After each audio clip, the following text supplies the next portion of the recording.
Buenas noches, queridos estudiantes, queridas estudiantes.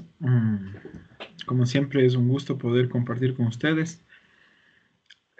Vamos a abordar la videoconferencia 14, nuestra clase, nuestra sesión 14, y vamos a hacerlo desde un punto neurálgico, ya prácticamente en este recorrido en su parte final de lo que ha sido el abordaje, el entendimiento, el empoderamiento de la opinión pública, sus diversos procesos, su construcción, su formación. Ok, hemos entendido que los medios de comunicación son formadores, moldeadores, constructores de la opinión pública y lo hemos entendido desde diferentes aristas, desde diferentes abordajes epistémicos, teóricos, prácticos y por supuesto en relación de teoría y mundo y realidad social.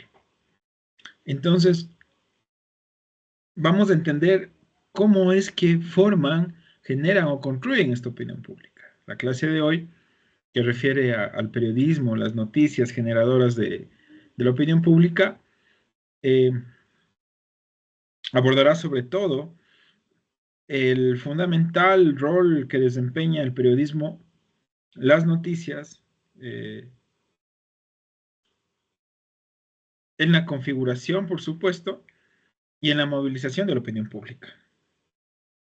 Evidentemente, veníamos de conceptos claves como la acción colectiva, la protesta social y sobre todo la manifestación. Entonces vamos a entender cómo el periodismo configura o forma y también moviliza esta opinión pública a partir o desde la acción colectiva. Ahora bien, vamos a abordar a Rodríguez, 2009, un teórico argentino, que nos señala cómo, por ejemplo, los periodistas mobileros, así los llama él, ¿no? Es un término muy, muy acuñado de esa localidad, del país argentino, son quienes están en contacto directo con las protestas y cómo actúan como medidores en la representación de estos eventos.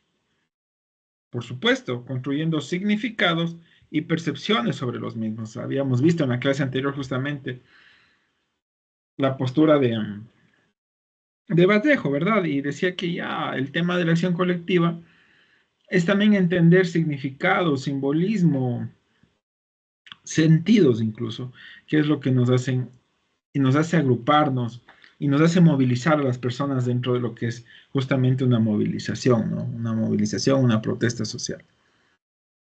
Sin embargo, Rodríguez mmm, nos propone que estos entendimientos, esta construcción de significados y percepciones sobre la movilización, las manifestaciones, mmm, construyan nuevos entendimientos, que vayamos más allá de lo que puede dejar un relato mediático, un relato noticioso, para no asimilar protesta, movilización, manifestación inmediatamente con criminalización o caos o desorden. Entonces, por supuesto, Rodríguez va a hacer una serie de abordajes para entender en los puntos varios donde el periodista, como él lo llama, movilero, configura la opinión pública justamente de estos eventos, procesos sociales como son las manifestaciones y la acción colectiva. En este sentido, la noticia no es un reflejo neutral, dice textualmente Rodríguez, de la realidad, sino un producto sujeto a la subjetividad primero del periodista que puede enmarcar, es decir, ya un framing, puede caricaturizar incluso o exagerar los hechos para captar la atención de la audiencia, demostrando que el periodista se coloca la camiseta, pero de la empresa para la cual trabaja y se convierte en uno de sus valores vivos.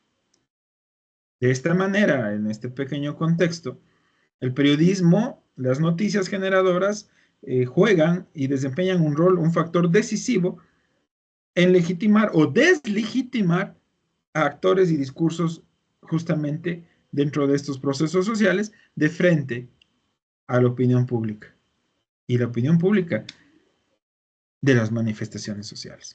Entonces, este es un contexto muy importante y necesario para entender todo lo que vamos a abordar, queridos estudiantes.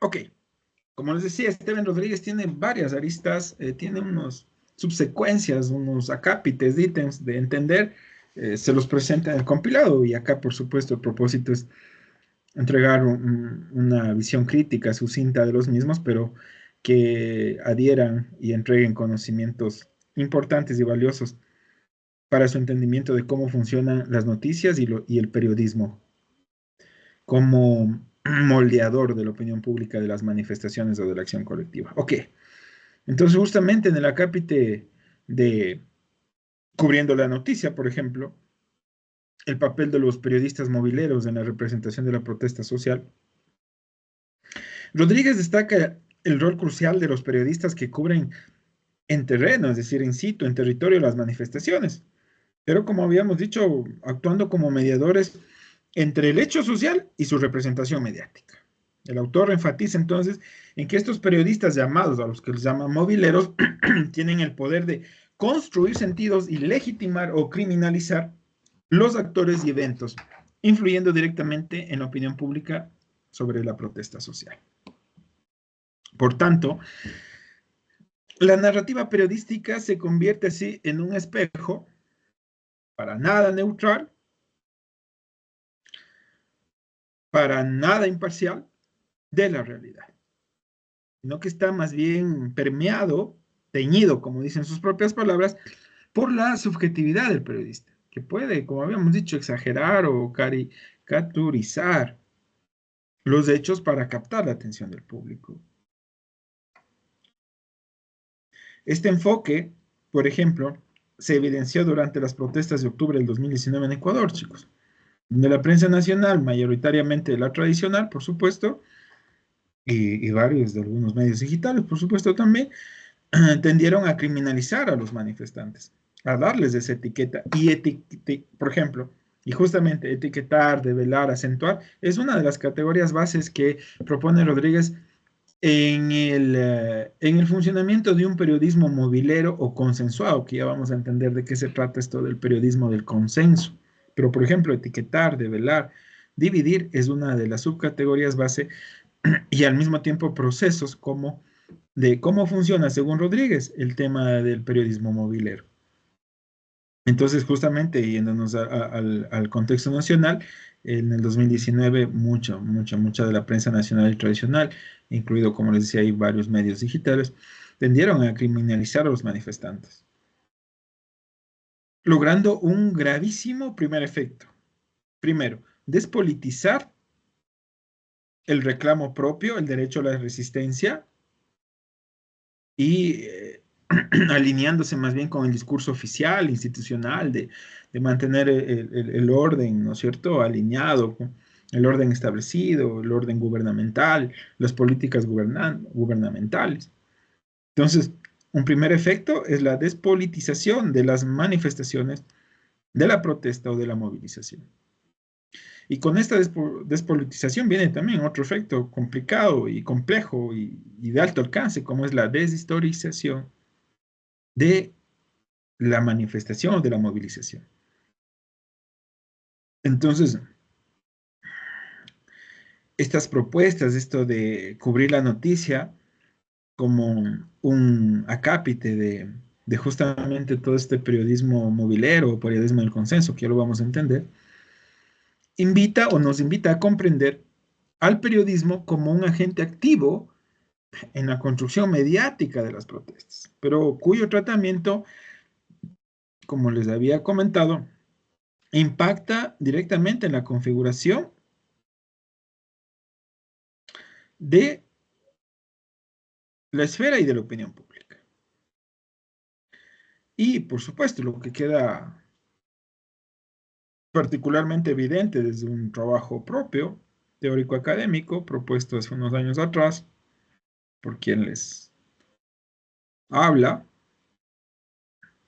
evidencia o quedó particularizado o quedó particularmente evidente en el contexto ecuatoriano, por ejemplo, durante las protestas de octubre de 2019, es que realmente se manifestó y se hizo presente un periodismo del consenso.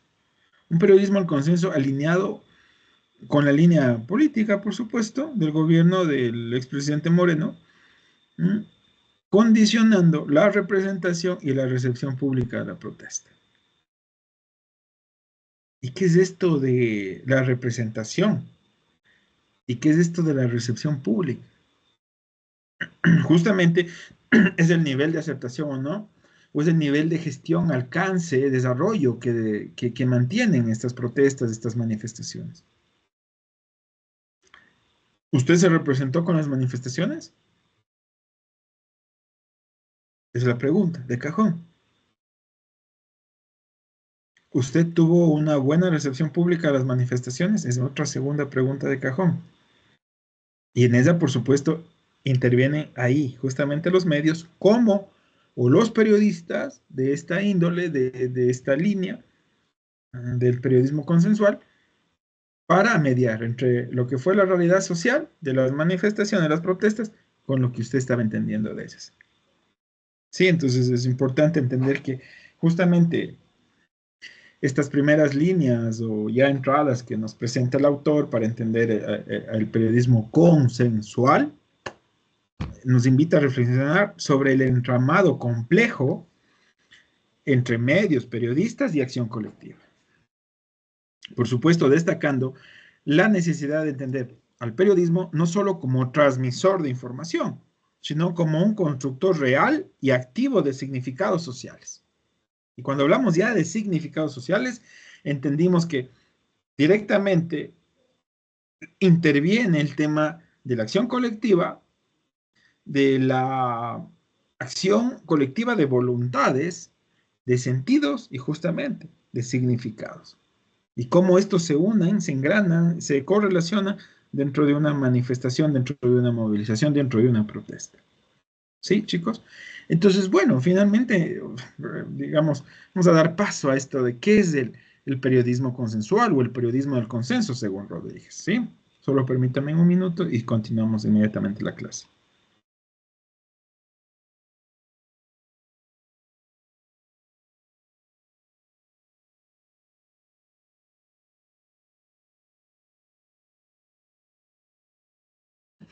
Muchas gracias, chicos, mil disculpas. A ver, el periodismo del consenso o periodismo consensual, según Rodríguez, precisamente analiza cómo el periodismo, especialmente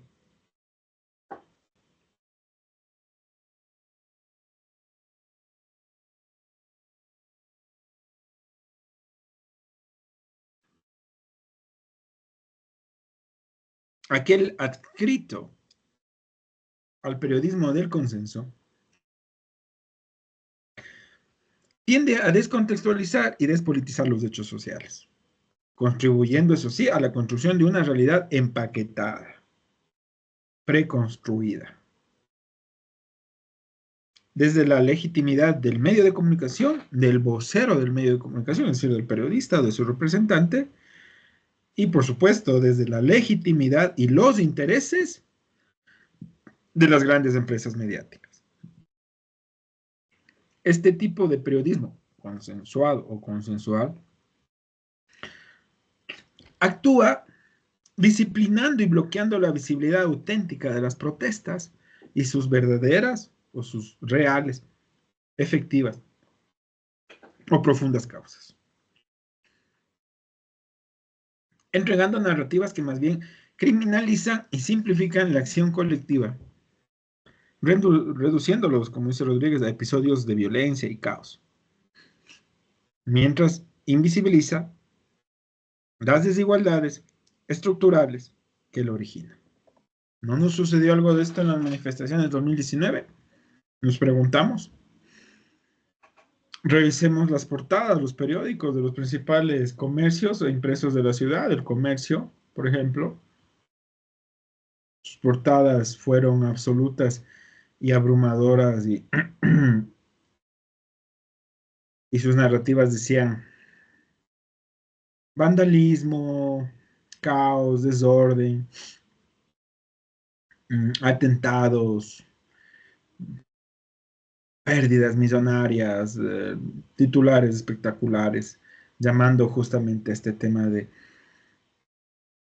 despolitizar la protesta social. Entonces, ustedes pueden revisar, pueden hacer este ejercicio en el periodo de octubre de los medios y van a tomar en cuenta y van a poder verificar esta aseveración. Según Rodríguez, esta práctica no es resultado, ojo, de una conspiración.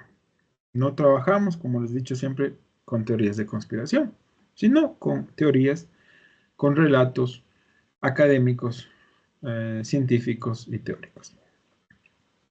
Entonces, esta práctica del periodismo del consenso no es resultado de una conspiración, sino de una regularidad en la cobertura informativa que genera un consenso social hegemónico y un bloqueo mediático ante las luchas sociales. ¿Qué es esto del bloqueo mediático? O sea, cercar, cuadrar, framing si quieren llamarlo, encuadrar, o enfocar el tema de la protesta, la movilización, la acción colectiva desde un solo, justamente, encuadre o enfoque. Desde un solo plano, perdón. Entonces, esto logra también, como les decía, una deshistorización de la manifestación, de la protesta, de la movilización. E impide que la audiencia comprenda la dimensión real, política e histórica de las manifestaciones, limitando, por supuesto, una lectura crítica y una participación auténtica en los procesos de cambio social. ¿Sí? ¿Cómo? Ok, esto en base, en concepto. ¿Cómo actúa este periodismo del consenso? Vamos a tomarlo desde octubre del 2019, por ejemplo, ¿no? En Quito, Ecuador. Entonces, el accionar del periodismo del consenso ecuatoriano, en el contexto de las manifestaciones de octubre de 2019, Quito, en Ecuador, nos deja varias lecturas teórico-académicas, líneas de pensamiento, líneas de reflexión. Una vez más, basándonos en los planteamientos de Rodríguez, quien a su vez también se basa muchísimo y nosotros nos volvemos a basar, recuerden a Oliver Fuller y Daniel Tartakovsky, autores analizados en la clase anterior. Tanto el autor como los documentos base plantean y refieren a estos autores para entender que este análisis se estructura en tres componentes.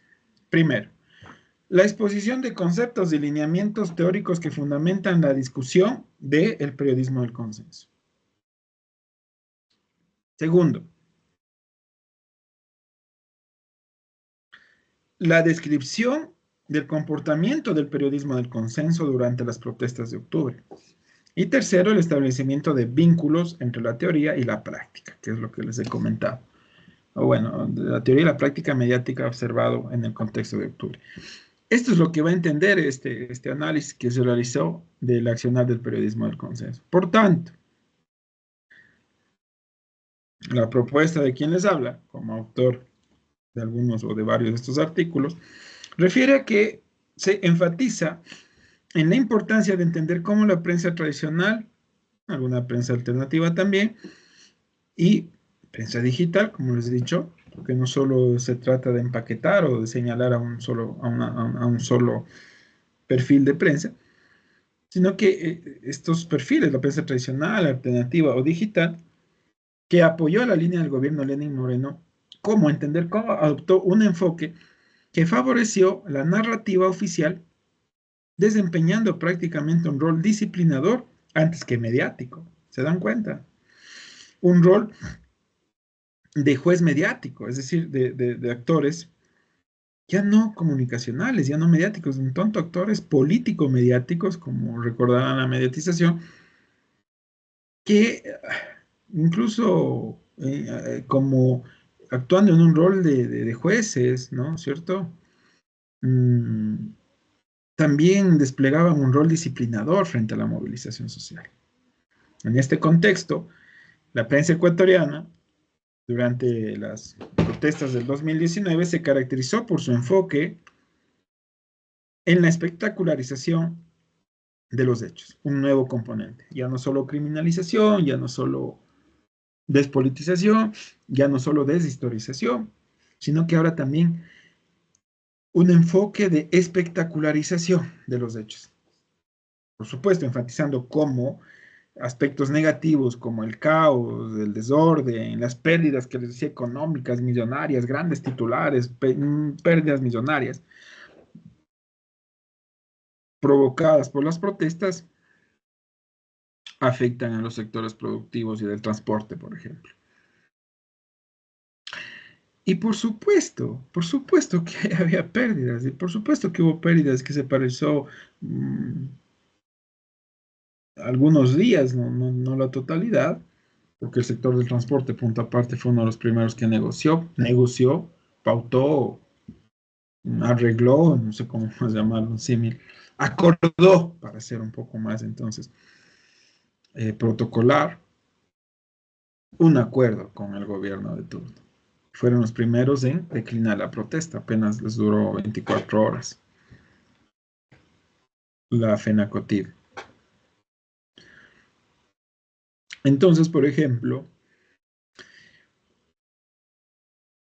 por supuesto que existieron pérdidas y el país estuvo eh, ciertamente mm, en otra dinámica durante los 15 días de protestas, pero con la misma regularidad que sacaban este tipo de noticias, también podían haber sacado o publicado noticias acerca del porqué, las razones, las circunstancias que, por ejemplo, le motivaban o le movilizaban al pueblo indígena o al movimiento indígena para estar en Quito protestando. Y tal vez existió, pero en una mínima referencia. En el estudio realizado en el 2020-21, se obtuvo estadística valiosa que demuestra lo aseverado, como la desproporción, pero abismal entre lo que era así anunciar todos los días las pérdidas millonarias y la poca o casi nula existencia de notas acerca de las razones de la movilización indígena y de la presencia del movimiento indígena en Quito y en diversas ciudades donde también se manifestaban las manifestaciones, o sea, perdón, donde también se desarrollaban las manifestaciones y las movilizaciones sociales, ¿sí? Entonces, por ahí vamos entendiendo cómo se desarrolla este periodismo del consenso. Entonces, en esta cobertura consensuada, la cobertura mediática se centró, se basó en resaltar, como les dije, las molestias y los conflictos generados por las manifestaciones, varias notas y notas de que las calles cerradas, de los parques afectados, por supuesto, el patrimonio de Quito es eso, es el primer patrimonio cultural de la humanidad, declarado por la UNESCO en el 78. Y claro, cada piedra que se rompe ahí era un desangre, ¿no? Pero ahí hay que hacer una evaluación de la parte humana y la parte material. Creo entender que la parte material se puede recuperar y la parte humana no. Entonces sí, las noticias y la generación de noticias de la televisión, de la prensa, de la radio, de justamente línea tradicional, línea más apegada al discurso oficial, decía esto, ¿no? Molestias, caos, notas de que incluso los padres de familia se estaban complicando porque no había clases, evidentemente cómo se iba a arriesgar la integridad de los chicos en los colegios, en las escuelas, aunque muchos universitarios fueron protagonistas en las calles de esta histórica manifestación social, histórica y reivindicadora manifestación social, liderada por el movimiento indígena. Entonces, eso, de eso trataban los titulares, de la paz, de la salud mental incluso, ya se fueron, calaron hondo, como decir, ¿no? La salud mental de los quiteños, de los ecuatorianos, nos están transgrediendo. Por ahí notas de padres de familia que estaban colapsados porque tenían que llevar a sus hijos a los trabajos, no sabían qué hacer, si no estaban en la escuela, en el colegio, o sea, toda, todo un montaje, ¿no? Justamente como dice Rodríguez ahí, como también dicen los trabajos propios expuestos, de un tratamiento que reproducía cada vez con mayor fuerza y masivamente una narrativa mediática que deslegitimaba la acción colectiva de octubre. Este tratamiento selectivo y fragmentado, por supuesto, contribuyó a bloquear la representación plural y compleja de los actores sociales involucrados. Así se bloquea. Con esta abundancia de notas de lo negativo de las manifestaciones, de los peros, ¿no es cierto?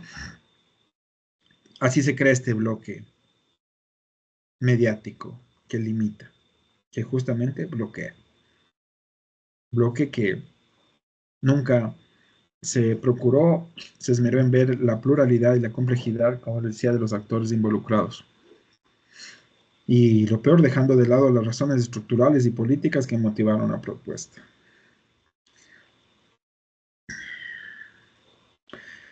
Por supuesto, y este periodismo del consenso en Ecuador, durante las protestas, la manifestación, operó con un bloqueo mediático, como les digo, que clausuró toda realidad social, negando la voz y el protagonismo de los líderes y representantes de la movilización. Mientras, ok, ¿cómo? De esta manera,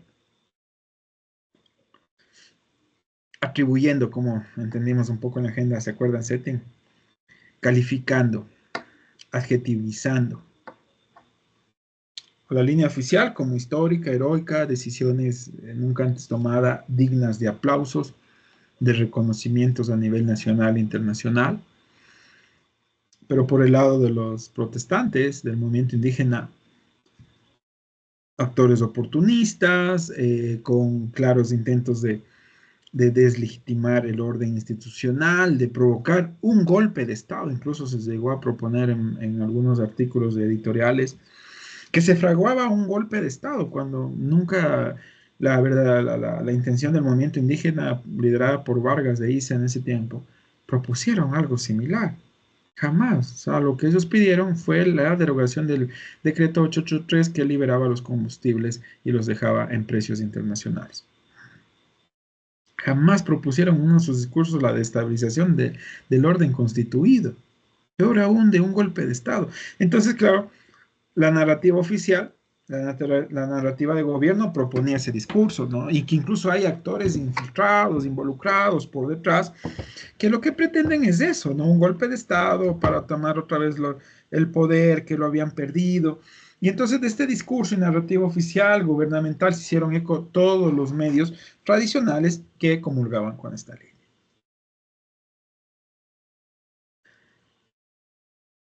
Y a los líderes de la movilización indígena los tomaban como referentes. Claro, ciertamente no como protagonistas, porque darles ese rol es muchísimo, pero sí como referentes del día a día, del enfrentamiento en las calles, eh, pero espacios así de grandes como daban a un lado, no existía para el otro lado. Entonces, de esta manera, la prensa adoptó un prejuicio mediático derivado de fuentes parapoliciales, de las fuentes oficiales de la policía. Chicos, pregunta de cajón, ¿no? Si yo como periodista, mi primera fuente oficial es la Policía Nacional, ¿qué voy a publicar en mis notas? La Policía Nacional va a decir que ellos decían que estaban actuando bajo la Constitución, por supuesto, bajo el estado de la de excepción, pero tal vez la policía decía que se desbordó en el uso de la fuerza, o los militares también, que se sumaron. Ojo, no es un tema de ponernos en contra, chicos, ¿no? La policía es una institución del Estado y sirve al gobierno. Y, Y es la dirección de quién está atrás, la que provoca la reacción de toda esta institución, o de quiénes son los actores que están atrás. Decenas de heridos, mutilados, pérdidas de órganos vitales, ojos, brazos, manos, muertes, uso excesivo de la fuerza, disparos a quemarropa de frente. Hay fotos, hay indicadores. Sí, sí, también los protestantes podían agredir, por supuesto, pero, por supuesto, personas infiltradas, ¿no? Ahí sí, personas infiltradas. Y además de esta criminalización, perdón, de la protesta y por supuesto sus líderes, también el tema de adjetivación negativa, cargada de connotación peyorativa. Un hecho igual histórico. ¿Recuerdan las declaraciones del alcalde de Guayaquil?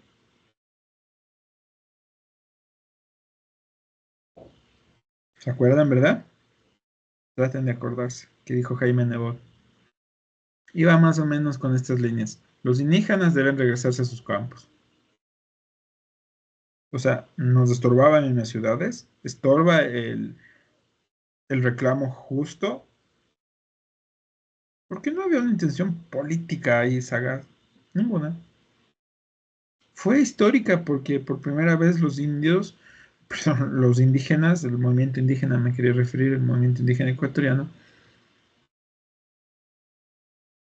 lideraron su propia manifestación, como nunca, antes en la historia.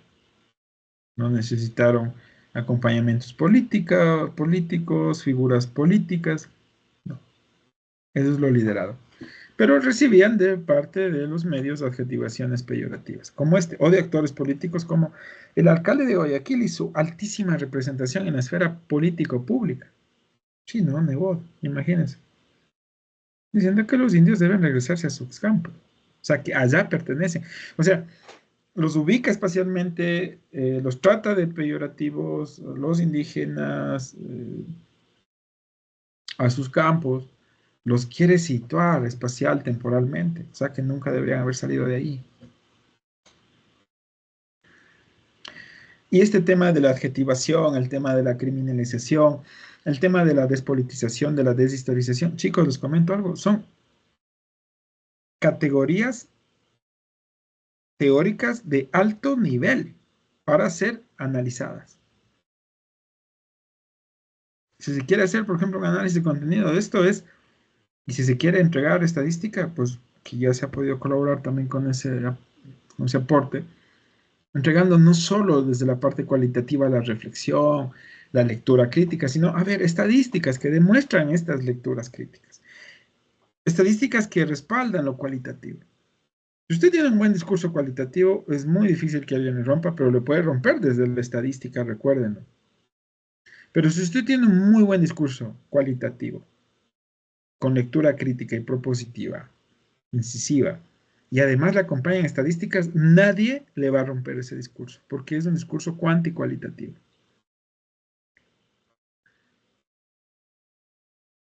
Es un dato a reflexionar también. Sí, por tanto, este accionar no solo limitó la pluralidad informativa, sino que también impactó en la configuración de la opinión pública, chicos. Como les habíamos dicho, modulando una percepción social que favoreció la desmovilización y el control político, lo que de una u otra manera invita a repensar el rol y la ética del periodismo frente a procesos de movilización social y democratización. Ok. ¿Cuáles fueron estos consensos con enfoque, por ejemplo? Hablamos de un poco de ellos. Titulares, noticias y fotografías de los diarios, por ejemplo, del Comercio, del Universo y del Expreso, que referían, por ejemplo, a los siguientes enfoques, ¿no?, periodísticos o framings, encuadres. El sector de las industrias y producción afrontan pérdidas por más de 200 millones de dólares en tan solo el primer día de paralización. O sea, si somos pragmáticos y directos, Si hay una paralización, va a haber pérdida, por supuesto, y pérdida para todos, no solo para el sector de la industria y la producción. Pero claro, se manejan cifras espectaculares. Ah, otra categoría de análisis, chicos, espectacularización. Mire, ya tenemos varias.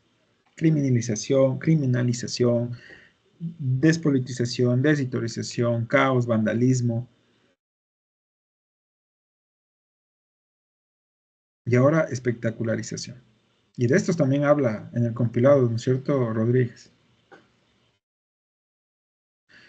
Y de estos también se habla en la siguiente parte, que es un aporte, como les he dicho. El sector de la exportación pierde hasta 70 millones por día. Ya en el primer día esas noticias, ya tenían cuantificado los medios. Claro, a través de sus fuentes, son fuentes oficiales. Y esas fuentes no les iban a decir, no, no estamos perdiendo. Por supuesto que les iban a decir, estamos perdiendo. Asimismo, la producción petrolera dejó de bombear 63.200 barriles tras la acción, oigan esto, terrorista. Claro, hubo un episodio fuerte, donde hubo imágenes de gente tomándose un campo petrolero en la Amazonía. Pero claro, el mejor marco, ¿no? En cambio, para justamente sobresaltar, subrayar, resaltar.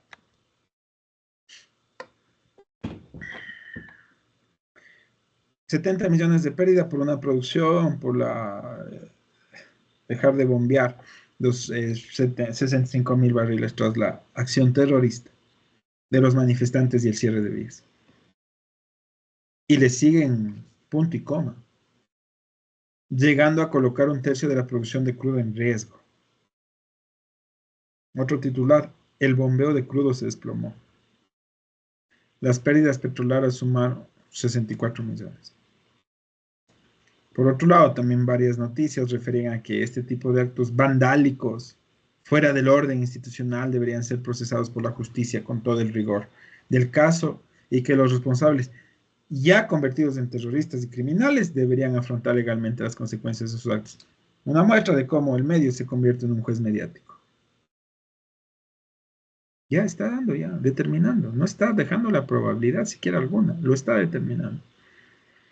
Entonces estas referencias justamente sustentan el planteamiento de Rodríguez acerca de que este tipo de periodismo, el del consenso, cargado de titulares, relatos noticiosos y énfasis espectaculares, negativos y alarmantes desde sus representantes mediáticos, justamente descontextualizaron, despolitizaron la manifestación de octubre, llegando hasta criminalizarla en muchas ocasiones. Y esto además de la falta de investigación, cuestionamiento sobre el origen, la razón y la causa del malestar, de por qué los manifestantes estuvieron aquí en Quito. De esta manera, con este accionar mediático, se logra invisibilizar también. No solo la noticia per se mismo del hecho, sino se logra invisibilizar las desigualdades y diversidades sociales, sobre todo las razones políticas. No existió el mismo número de ejemplares, de portadas, de páginas que hablaran en cambio de por qué estábamos el movimiento indígena en Quito. ¿Sí? Ok. Ese es un periodismo al consenso.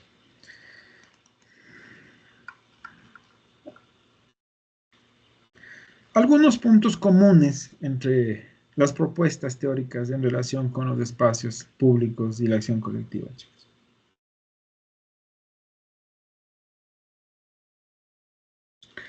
Se enfatiza, por supuesto, que estos espacios públicos, tanto en su dimensión física como simbólica, como calles, parques y plazas, constituyen lugares fundamentales donde se organizan intercambios sociales, como vimos la acción colectiva, ¿se acuerdan? Y se expresan demandas de igualdad e incidencia política.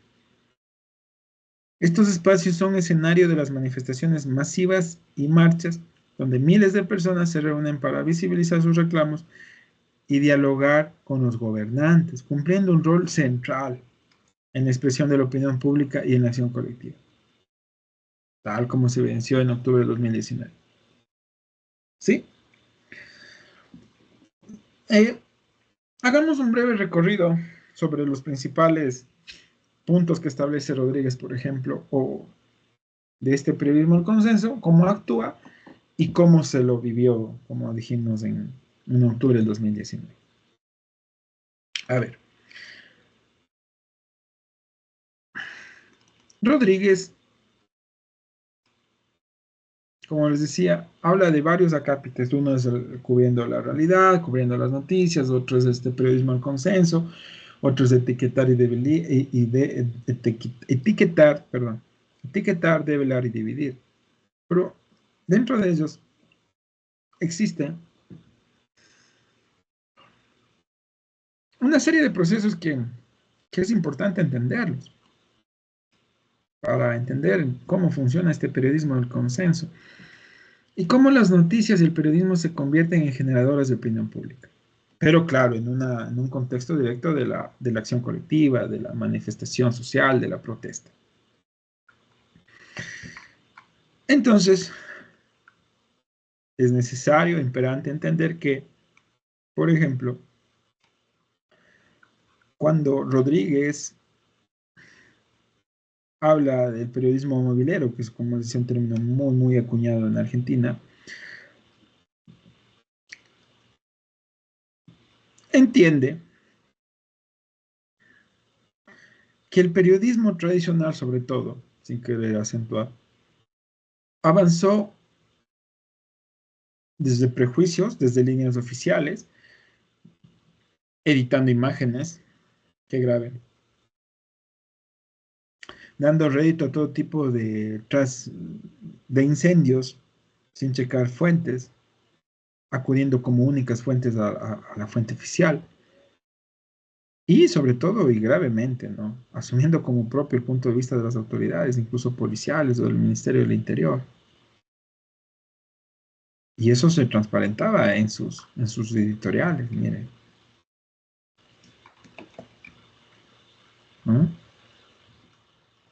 Entonces, esto es lo que logra este periodismo del consenso, la despolitización, la desmovilización y la deshistorización de la manifestación. Entonces, como les pude resumir o entregar, como les decía, desde algunos aportes también teóricos que se han podido lograr, las principales consideraciones de Rodríguez sobre el periodismo del consenso, trabajada entre el 2007 y 2009,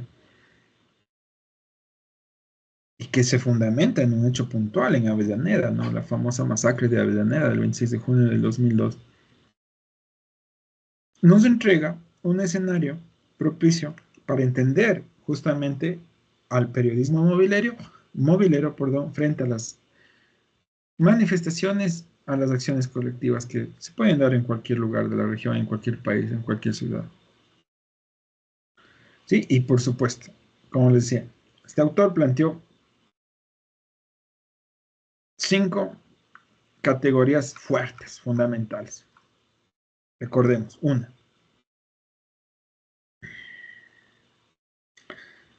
la subjetivación del periodismo al consenso. Una noticia se verá o será verdadera porque se haya constatado que los hechos ocurrieron de esa manera, por supuesto, pero a la manera en cómo cree que ocurrieron el periodista, este periodista advocate,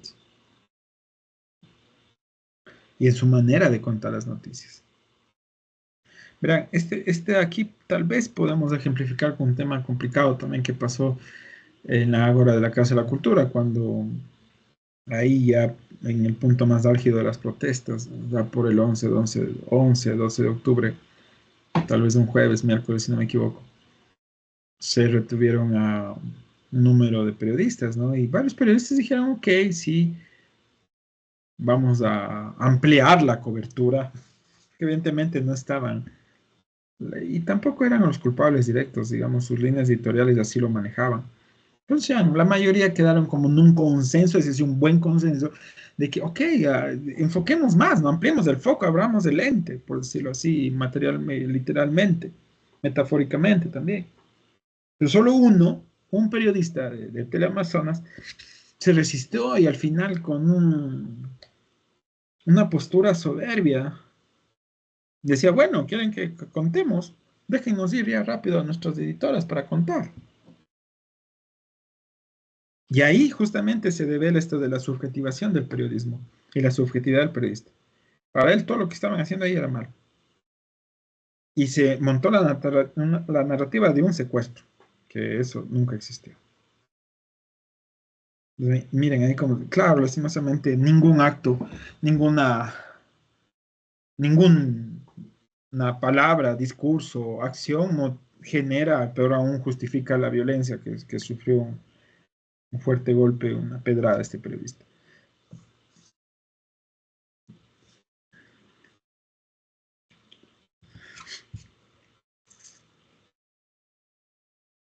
Esta subjetivación también tiene que ver con aquel, entre comillas, periodista comprometido y subjetivo, con haciendo barra con una hinchada propia, como se dice, siendo fieles y a los afectos de las audiencias y de las personas interlocutoras. Como les dijimos, la noticia ya no será un espejo de la realidad, sino un espejo de la subjetividad del periodista.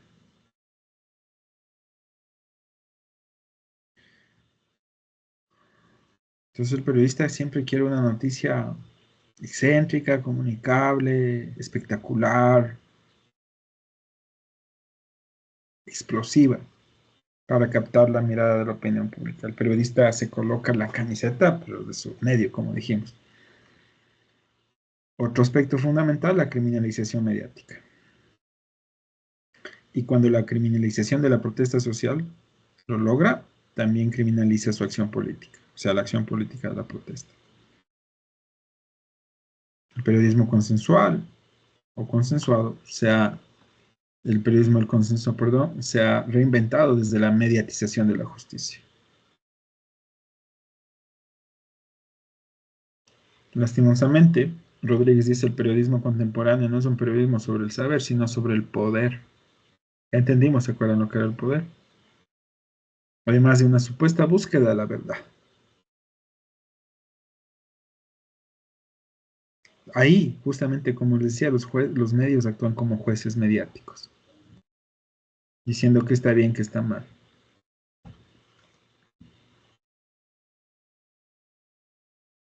Por supuesto, hay también un término que no andamos, pero es el momento, como la burocratización del periodismo. ¿Qué dice Rodríguez? El periodismo burocrático o burócrata, este periodismo movilero, cotidiano o rutinario, mide todo con la misma vara, perdón la coloquialidad del ejemplo, y con las mismas preguntas, con el mismo temperamento, con la misma petulancia. Acabamos de referir un ejemplo, ¿verdad? Y por supuesto el colega hay una larguísima trayectoria, respetable, muchísimos conocimientos. Estuvimos en las mismas aulas. Pero esa es la petulancia del periodista burócrata,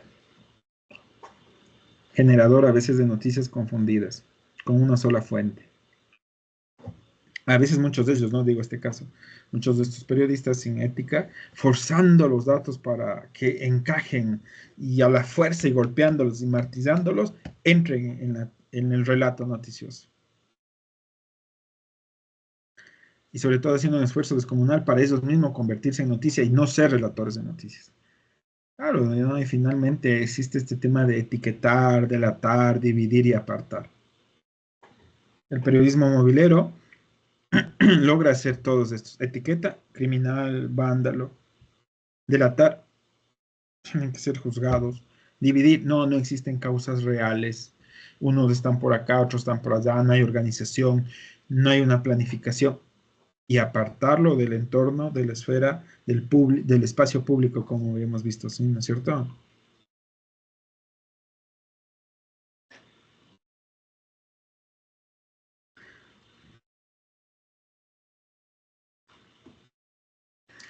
Entonces, este periodismo movilero se instaura tal como la policía que detecta lo que se mueve, lo que sale de su lugar, de lo común y y del orden de las cosas. Antes que el propio gobierno, el periodismo movilero toma posición contra la movilización y divide a la gente de la sociedad. Queremos trabajar, queremos paz, queremos... Sí, sí, todos queremos eso todos los días y no solo durante las manifestaciones, ¿me entiende? Claro, y apuntando con sus micrófonos, grabadoras pues, o celulares, con sus pantallas, con sus portadas, vaciando el carácter político de las protestas y caracterizándola como violenta, cuando más bien violento el accionar del gobierno y la gestión del Estado, a veces con falta de salud, de educación, de trabajo, la desnutrición, el hambre, la falta de oportunidades de empleo digno. Eso es violento también. Por supuesto, una serie de acciones soportadas desde el periodismo del consenso, desde este periodista movilero, aquel que no para de moverse, está aquí, por allá, pero claro, siempre con las mismas fuentes, siempre con las mismas rutinas, siempre con la misma dinámica. Instaurando y diciendo a alta voz y amplificando esta política del miedo, de la espectacularización, de la criminalización. Y a partir de esa violencia mediática relatada por los grandes medios tradicionales, alternativos, no sé, o sea, y varios digitales, el gobierno tenía la posibilidad y el alcance de institucionalizar el temor. Y claro, por temor, instaurar estados de excepción irracionales, disparar a quemarropa, bajo el membrete de hay un temor instaurado en las calles. Entonces, chicos, finalmente, de las particularidades del periodismo movilero detalladas por el autor en esta propuesta se destacan las siguientes. Hay también un tratamiento gráfico selectivo, les dije las portadas, llenas, grandes, gente infiltrada, gente manifestante, con pañoletas oscuros, con palos, con piedras, ¿ok? Y las portadas de la desnutrición en el campo, en el agro, de la falta de apoyo gubernamental en el agro, de la inversión que es tan necesaria, de la tecnificación de los procesos de cultivo, de riego, de sembrado.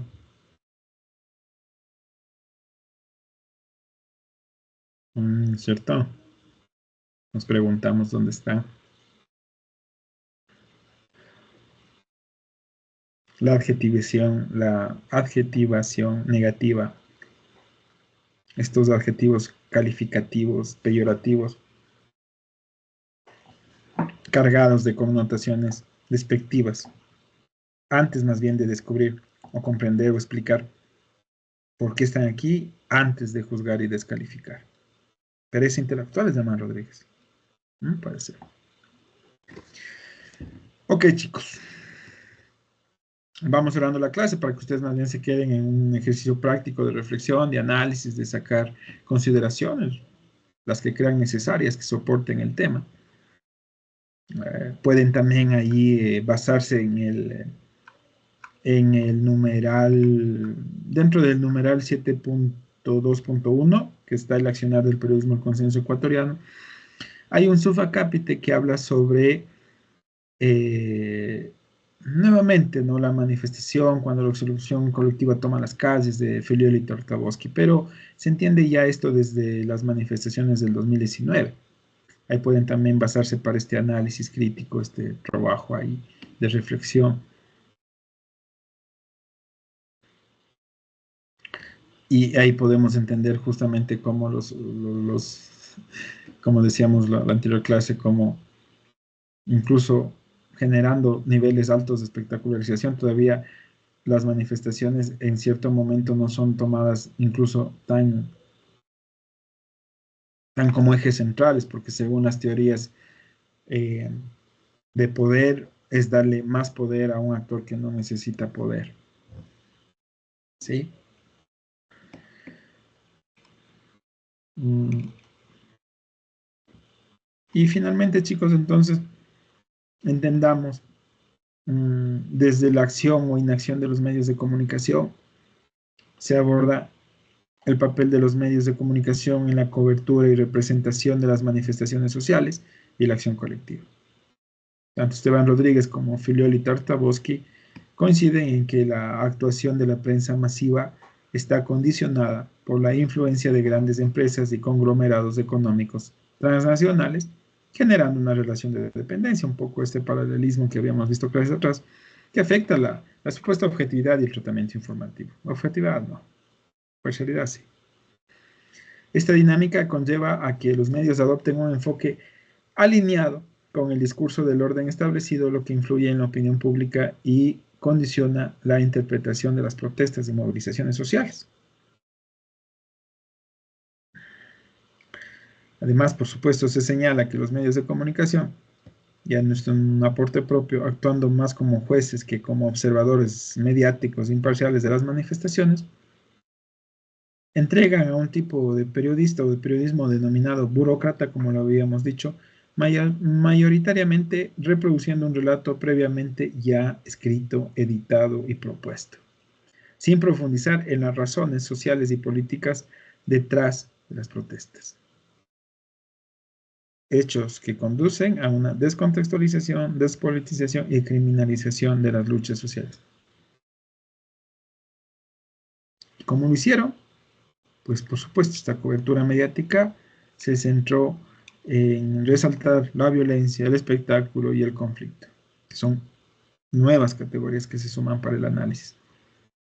Claro, y que atentan directamente y ponen en riesgo la legitimidad de las demandas y causas de los manifestantes. Lastimosamente reforzando estigmas, paradigmas negativos y desplazando el enfoque de los objetivos reales de la acción colectiva. Pero a la final, chicos, como sabemos, cómo terminó esa historia, fue por decisión propia, autónoma, histórica, reivindicadora del movimiento indígena, que se logró que ellos se sentaran en la mesa de diálogo a la misma altura, esto hablando ya en clave, acuérdense, de públicos y contrapúblicos del gobierno, que expresaran de frente al presidente de turno sus reales razones y que prácticamente una de las condiciones para esta mesa de diálogo fue que esta mesa de diálogo se transmitiera en vivo y en directo, sin edición. Miren el alcance. A pesar de todas estas connotaciones y de todos estos parámetros que parecen a veces ya reglas invariables, se logra. Entonces, queda la reflexión, queridos chicos. Viene el ejercicio ahora en clase. Pueden trabajar en los grupos de trabajo que tienen preestablecidos y obtengan 5 líneas potentes de criterio de reflexión desde cada grupo. Observen la clase, está dentro de su hora de clase, creo que llevamos justamente 1 hora, y en la siguiente hora organicen bien su tiempo para en media hora reunirse, debatir y en la otra media hora obtener las principales conclusiones, reflexiones y análisis de este importante tema del día de hoy. Queridos estudiantes, nos vemos en nuestra próxima clase. Estamos cerca ya de terminar este periodo, este semestre, y auguro que nos va a ir de la mejor manera para cerrar con broche de oro este semestre. Nos vemos pronto, queridos estudiantes. Muy buena noche.